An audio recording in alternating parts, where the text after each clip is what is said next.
Hau aspalditik datorren kontua da. Beti egon dira Gipuzkoan bi suhiltzaile zerbitzu daude, desberdinduak. Bata da Gipuzkoako Foru Aldundiaren 8 parkek osatzen dute zerbitzu bat, eta beste zerbitzua betidanik izan da Donostiako udaleko zerbitzua.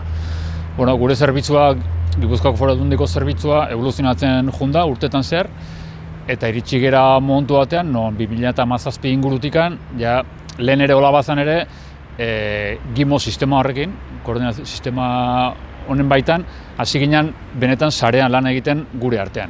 Lehen ere horrela zen, baina ez zegoen sailkatu, ez zegoen estipulatua noiz atera behartzen parke bat beste bati laguntzera, eta guztiare, gareko ofizialek egin zuten lan bat, begiratu zituzten erantzun denborak zenbatekoak ziren parketik parkera, zenbat suhiltzaile beharko lirateken, horren arabera egintzen sailkapen moduko bat, eta garai hortatik aurrera hasi gera gure artean automatikoan ateratzen parketan. Hau da, sailkatzen dira interbentzioak larritasunaren arabera, eta horren arabera bigarren mailakoa deituko genuken interbentzioa barin badago, mailaketak dira 0 mailatik 4. mailaraino izango lirateke, 0 eta lehenengo mailan parke bakarra ateratzen da, aldiz, bigarren mailatik gorakoa, bi barin bada, gertuen dauden bi parkeak automatikoan ateratzen dira.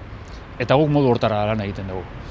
Gertatzen dena da, Gipuzkoaren osotasun hori betetzeko Donostialdeako zona falta zela, betidanik izan da horrela, orduan Aldundiak badu akordio bat Donostiako udalarekin, zeinak Donostiako udalak Donostia hartatzeaz gain, Donostialdea ere hartatzen du. Gure parkeak, Gipuzkoako Foru Aldundiko parkeak urruti daudelako.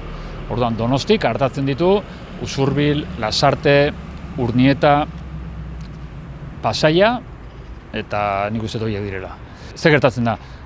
Gure sisteman bigarren mailako interbentzio bat daukagunean, zona hontara, Bidasoako zona datorren parkerik gertuena zarautzen daukagula. Abiatzen dira zarautzetik. Orduan, urruti daude.